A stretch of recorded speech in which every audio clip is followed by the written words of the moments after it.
नमस्कार प्यारे अभ्यर्थियों, स्वागत है आपका फिर एक नई क्लास में। अभ्यर्थियों, जो भी विद्यार्थी रीट पात्रता परीक्षा अभ्यर्थियों 2025 की तैयारी जो भी विद्यार्थी कर रहा है, उनके लिए हम इस क्लास में राजस्थान जीके के मोस्ट इम्पोर्टेंट प्रश्नों पर बात करने वाले हैं। अभ्यर्थियों, क्लास आपके लिए रामबाण साबित होने वाली है आपके 2025 के एग्जाम के लिए, तो क्लास के अंत तक जरूर बने रहना अभ्यर्थियों। रामबाण साबित होने वाली है, मैं फिर बोल रहा हूँ। तो पहला प्रश्न अभ्यर्थियों आपसे पूछा है कि किसने राजस्थान के गणराज्य व्यवस्था को सदा के लिए समाप्त कर दिया था। अभ्यर्थियों, स्टार लगा के रखना, मोस्ट इंपॉर्टेंट है। काफ़ी एग्जामों में यह प्रश्न आपको देखने को मिलता है कि किसने राजस्थान के गणराज्य व्यवस्था को सदा के लिए समाप्त कर दिया था। ऑप्शन हो जाते हैं शक, हुण, गुप्त या कुषाण। राइट आंसर की बात की जाए अभ्यर्थियों, तो इसमें आपका करेक्ट आंसर हो जाता है ऑप्शन बी, यानी हुणों के द्वारा अभ्यर्थियों जो राजस्थान गणराज्य की जो व्यवस्था है उसको सदा के लिए समाप्त कर दिया था। ऑप्शन बी आपका इसमें करेक्ट आंसर हो जाता है। याद रखना अभ्यर्थियों, हुण आपका इसमें राइट आंसर हो जाता है। अगले प्रश्न की बात कर लेते हैं अभ्यर्थियों। अगला प्रश्न आपसे पूछा है कि राजस्थान में खेल जगत का जो सर्वोत्तम सम्मान है वो दिया जाता है। मोस्ट इंपॉर्टेंट प्रश्न है अभ्यर्थियों, स्टार लगा के रखना है एग्जाम की दृष्टि से, कि जो राजस्थान में खेल जगत का सर्वोच्च सम्मान दिया जाता है वो अभ्यर्थियों कौन सा है, वो आपसे पूछा है। ऑप्शन आ जाते हैं अभ्यर्थियों आपके गुरु वशिष्ठ अवार्ड अभ्यर्थियों, जवाहर अवार्ड या महाराणा प्रताप अवार्ड या राजस्थान जो खेल रत्न अवार्ड है। आपको इन चारों में से बताना है जो खेल जगत में सर्वोच्च जो सम्मान है वो माना जाता है। इसमें आपका राइट आंसर हो जाता है ऑप्शन डी, यानी कि जो राजस्थान खेल रत्न अवार्ड है अभ्यर्थियों वो राजस्थान में अभ्यर्थियों जो खेल में दिया जाता है वो सर्वोच्च सम्मान माना जाता है। ऑप्शन डी आपका इसमें करेक्ट आंसर हो जाता है। इंपॉर्टेंट प्रश्न अभ्यर्थियों एग्जाम की दृष्टि से स्टार लगा के रखना। अगले प्रश्न की बात कर लेते हैं अभ्यर्थियों। अगला प्रश्न आपसे पूछा है कि राजस्थान में लिम्बाराम प्रसिद्ध था, वो अभ्यर्थियों किसके लिए था। आपको बताना है कि राजस्थान में जो लिम्बाराम है अभ्यर्थियों वो किसके लिए प्रसिद्ध था। कबड्डी, गायन, तीरंदाजी या कुश्ती में। करेक्ट आंसर की बात करें अभ्यर्थियों, ऑप्शन सी आपका इसमें करेक्ट आंसर हो जाता है, यानी कि तीरंदाजी के लिए अभ्यर्थियों लिम्बाराम को जाना जाता था। Option C right answer. अगले प्रश्न की बात कर लेते हैं अभ्यर्थियों। अगला प्रश्न आपसे पूछा है कि मेजर राज्यवर्धन सिंह राठौड़ का संबंध किस खेल से था अभ्यर्थियों। खेल से आपके एक प्रश्न अभ्यर्थियों 100% आने वाला है, तो क्लास रामबाण साबित होने वाली है। हर तरह के प्रश्न अभ्यर्थियों इसमें आपको देखने को मिलेंगे, मोस्ट इंपॉर्टेंट प्रश्नों के साथ अभ्यर्थियों ये क्लास आपको दी जा रही है। तो अभ्यर्थियों जो मेजर राज्यवर्धन सिंह राठौड़ है उसका संबंध आपसे पूछा है। करेक्ट आंसर की बात की जाए तो निशानेबाजी आपका इसमें बिल्कुल करेक्ट आंसर हो जाता है, यानी कि जो राज्यवर्धन सिंह का जो संबंध है अभ्यर्थियों वो आपके अभ्यर्थियों निशानेबाजी से मिलता है। ऑप्शन सी करेक्ट आंसर हो जाता है। अगले प्रश्न की बात कर लेते हैं अभ्यर्थियों। अगला प्रश्न आपसे पूछा है कि राजस्थान में मिलने वाली प्राक हड़प्पा स्थल कौन सी है। इन चारों में से आपको बताना है अभ्यर्थियों सौंथी अभ्यर्थियों और कालीबंगा, ये दोनों ऐसी सभ्यताएं अभ्यर्थियों जो प्राक काल की मानी जाती हैं। प्राक हड़प्पा के अभ्यर्थियों ये सभ्यताएं मानी जाती हैं। ऑप्शन दोनों आपके इसमें करेक्ट आंसर हो जाता है, यानी कि C option is the right answer. याद रखना अभ्यर्थियों क्लास रामबाण साबित होने वाली है। अगला प्रश्न आपसे पूछा है कि किस नदी को ऋग्वेद में सबसे पवित्र नदी माना गया है। ये प्रश्न अभ्यर्थियों आपको मोस्ट इंपॉर्टेंट अभ्यर्थियों काफ़ी एग्जामों में ये देखने को आपको मिलता है, क्योंकि यह प्रश्न अभ्यर्थियों ऐसा है जो राजस्थान की हर वैकेंसी में आता है। जो ऋग्वेद में उल्लेखित जो पवित्र नदी है वो कौन सी है। करेक्ट आंसर की बात की जाए अभ्यर्थियों, ऑप्शन ए आपका इसमें करेक्ट आंसर, सॉरी हाँ ए ऑप्शन आपका इसमें करेक्ट आंसर हो जाता है अभ्यर्थियों। जो सरस्वती नदी अभ्यर्थियों वो आपके ऋग्वेद में उल्लेखित नदी मानी गई है, सरस्वती अभ्यर्थियों इसमें आपका ए ऑप्शन करेक्ट आंसर हो जाता है। अगले प्रश्न की बात कर लेते हैं अभ्यर्थियों। अगला प्रश्न आपसे पूछा है कि राजस्थान में अर्जुन पुरस्कार के समान अभ्यर्थियों समान कौन सा पुरस्कार दिया जाता है। जो अर्जुन पुरस्कार है अभ्यर्थियों इसके बराबर में अभ्यर्थियों जो कौन सा पुरस्कार है वो दिया जाता है। याद रखना इंपॉर्टेंट प्रश्न है एग्जाम की दृष्टि से। करेक्ट आंसर हो जाता है ऑप्शन ए, यानी कि जो महाराणा प्रताप पुरस्कार है अभ्यर्थियों ये अभ्यर्थियों अर्जुन पुरस्कार के साथ अपनी जगह बनाता है अभ्यर्थियों, इसके समान अभ्यर्थियों इसका सम्मान माना जाता है। ऑप्शन ए आपका इसमें करेक्ट आंसर हो जाता है अभ्यर्थियों। स्टार लगा के रखना क्वेश्चन के। अगले प्रश्न की ओर बात कर लेते हैं अभ्यर्थियों। अगला प्रश्न आपसे पूछा है कि राजस्थान के लिम्बाराम ने किस खेल में अंतर्राष्ट्रीय ख्याति प्राप्त की थी अभ्यर्थियों? तो लिम्बाराम से अभ्यर्थियों, लिम्बाराम से एग्जाम में प्रश्न पूछे जाते हैं, याद रखना अभ्यर्थियों, इंपॉर्टेंट टॉपिक है, इस पर अभ्यर्थियों 2-4 प्रश्न देख कर जाना। करेक्ट आंसर की बात की जाए अभ्यर्थियों, ऑप्शन सी आपका इसमें करेक्ट आंसर हो जाता है, यानी कि तीरंदाजी से लिम्बाराम का जो अंतर्राष्ट्रीय ख्यात है वो प्राप्त था। ऑप्शन सी आपका इसमें बिल्कुल करेक्ट आंसर हो जाता है। अगला प्रश्न अभ्यर्थियों आपसे पूछा है कि राजस्थान सरकार ने खेल रत्न पुरस्कार की स्थापना कब की थी अभ्यर्थियों? सन आपसे पूछे अभ्यर्थियों, सन से रिलेटेड अभ्यर्थियों राजस्थान लेवल की हर भर्ती में अभ्यर्थियों 1-2 प्रश्न 100% पूछे जाते हैं।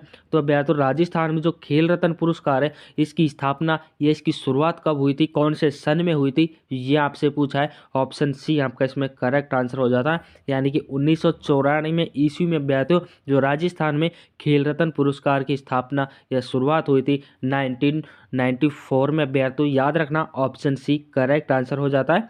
अगले क्वेश्चन की बात कर लेते हैं अभ्यर्थियों। अगला क्वेश्चन आपसे पूछा है कि राज्य प्रमुख के पद को राज्यपाल का पदनाम कब दिया गया था? इंपॉर्टेंट प्रश्न है अभ्यर्थियों, मोस्ट इंपॉर्टेंट प्रश्न है एग्जाम की दृष्टि से। तो राज्य प्रमुख का पद अभ्यर्थियों कब समाप्त किया था और राज्य प्रमुख की जगह अभ्यर्थियों राज्यपाल नाम रखा? करेक्ट आंसर की बात की जाए ऑप्शन डी आपका इसमें राइट आंसर हो जाता है, यानी कि अभ्यर्थियों 1956 ईस्वी में जो राज्य प्रमुख का पद है अभ्यर्थियों इसको खत्म किया गया अभ्यर्थियों, और अभ्यर्थियों इसकी जगह राज्यपाल पद नाम दिया गया। ऑप्शन डी आपका इसमें बिल्कुल करेक्ट आंसर हो जाता है।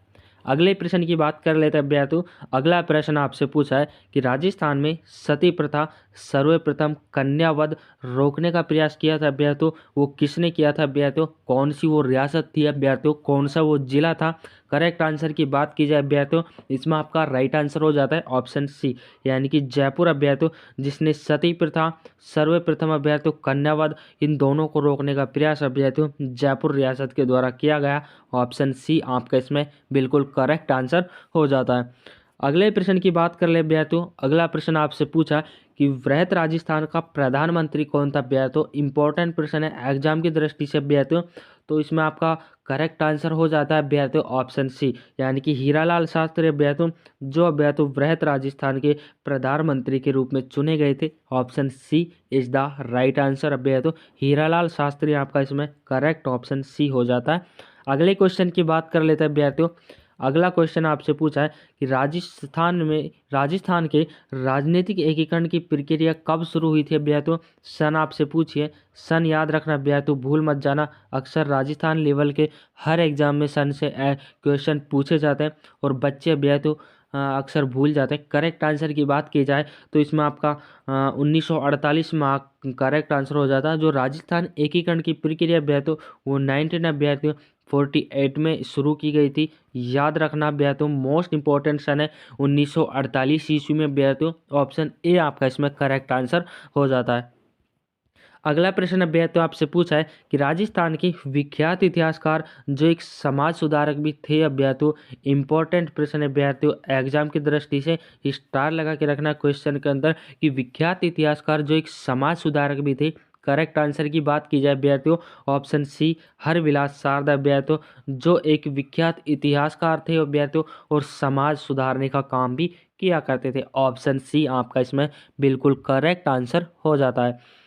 अगले प्रश्न की ओर चलते हैं अभ्यर्थियों। अगला क्वेश्चन आपसे पूछा है कि निम्नलिखित में से कौन सा स्थल राजस्थान में 1857 ईस्वी जो क्रांति का केंद्र नहीं था अभ्यर्थियों, वो आपको बताना है कि इन चारों में से कौन सा अभ्यर्थियों नहीं था अभ्यर्थियों, वो आपको बताना है। अजमेर अभ्यर्थियों, ये भी एक 1857 की क्रांति का जो केंद्र रहा है अभ्यर्थियों, और नीमच अभ्यर्थियों ये भी रहा है। आहुआ अभ्यर्थियों, इसमें जयपुर नहीं अभ्यर्थियों, ऑप्शन डी आपका इसमें बिल्कुल गलत यानी कि राइट ऑप्शन हो जाता है। ये तीनों रहे अभ्यर्थियों, तीनों की जगह अभ्यर्थियों राजस्थान में 6 सैनिक छावनियाँ थी अभ्यर्थियों, याद रखना। इन तीनों को याद रखना अभ्यर्थियों, अजमेर, नीमच, आहुआ अभ्यर्थियों और नसीराबाद अभ्यर्थियों, एरनपुरा याद रखना मोस्ट इंपॉर्टेंट है। अगले क्वेश्चन की बात कर लेते हैं अभ्यर्थियों। अगला प्रश्न आपसे पूछा है कि राजस्थान में पत्रकारिता के भीषम पितामह किसको कहा गया अभ्यर्थियों? पंडित जवाहरलाल शर्मा अभ्यर्थियों, इसमें आपका करेक्ट आंसर हो जाता है ऑप्शन ए, यानी कि पंडित जो जवाहरलाल शर्मा है राजस्थान में पत्रकारिता के भीषम पितामह कहलाए अभ्यर्थियों, ऑप्शन ए बिल्कुल करेक्ट आंसर हो जाता है। अगले प्रश्न की बात कर लेते हैं विद्यार्थियों। अगला प्रश्न आपसे पूछा है कि राजस्थान में राजनीतिक चेतना को सर्वप्रथम जन्म देने वाले थे अभ्यर्थियों इन चारों में से कौन सा था, ये आपको बताना है। ए ऑप्शन आपका इसमें करेक्ट आंसर हो जाता है, यानी कि अर्जुन लाल सेठी अभ्यर्थियों, जो अभ्यर्थियों राजस्थान में राजनीतिक चेतना चेतना को अभ्यर्थियों सर्वप्रथम जन्म दिया था। ऑप्शन ए आपका इसमें बिल्कुल करेक्ट आंसर हो जाता है। ऐसे ही एग्जाम में अभ्यर्थियों प्रश्न आपसे घुमा फिरा कर पूछने वाले, तो अभ्यर्थियों आप बिल्कुल डरना मत अभ्यर्थियों, ऐसे प्रश्नों का अभ्यर्थियों सोच समझ कर जो जवाब है वो देना चाहिए। अगला प्रश्न आपसे पूछा है कि राजस्थान में 1857 के विद्रोह की शुरुआत कहाँ से हुई थी अभ्यर्थियों। इंपॉर्टेंट क्वेश्चन है अभ्यर्थियों, स्टार लगा के रखना। नसीराबाद आपका इसमें करेक्ट आंसर हो जाता है, यानी कि जो 1857 की क्रांति की जो शुरुआत हुई थी वो आपके नसीराबाद छावनी से हुई थी। ऑप्शन आपका डी करेक्ट आंसर हो जाता है। 6 सैनिक छावनियाँ थी अभ्यर्थियों, याद रखना। और शुरुआत की बात पूछी जाए तो नसीराबाद में सबसे पहले जो अभ्यर्थियों विद्रोह है वो शुरू हुआ था। Option D correct answer. अगले प्रश्न की बात कर लेते हैं अभ्यर्थियों। अगला प्रश्न आपसे पूछा है कि राजस्थानी रियासतों में सबसे पहले किस रियासत में प्रजामंडल की स्थापना हुई थी अभ्यर्थियों। मोस्ट इंपॉर्टेंट है अभ्यर्थियों एग्जाम की दृष्टि से। करेक्ट आंसर की बात की जाए अभ्यर्थियों, इसमें आपका राइट आंसर हो जाता है अभ्यर्थियों ऑप्शन सी आपका इसमें करेक्ट आंसर हो जाता है, यानी कि जयपुर आपका इसमें राइट आंसर हो जाता है, जिसमें सर्वप्रथम प्रजामंडल की स्थापना अभ्यर्थियों जयपुर रियासत में हुई थी। Option C right answer. अगला प्रश्न अभ्यर्थियों आपसे पूछा है कि वर्धमान अभ्यर्थियों वर्धा में राजस्थान सेवा संघ की स्थापना की गई थी, वो कब की गई थी अभ्यर्थियों। तो वर्धा में राजस्थान सेवा संघ की स्थापना अभ्यर्थियों 1919 में की थी अभ्यर्थियों। 1919 में अभ्यर्थियों 1919 ईस्वी में जो वर्धा में राजस्थान सेवा संघ की स्थापना हुई थी वो अभ्यर्थियों 1919 ईस्वी में हुई थी। याद रखना, काफ़ी एग्जामों में यह प्रश्न देखने को मिलता है अभ्यर्थियों, एग्जाम की दृष्टि से थोड़ा मोस्ट इंपॉर्टेंट है, देख कर याद कर रहना अभ्यर्थियों।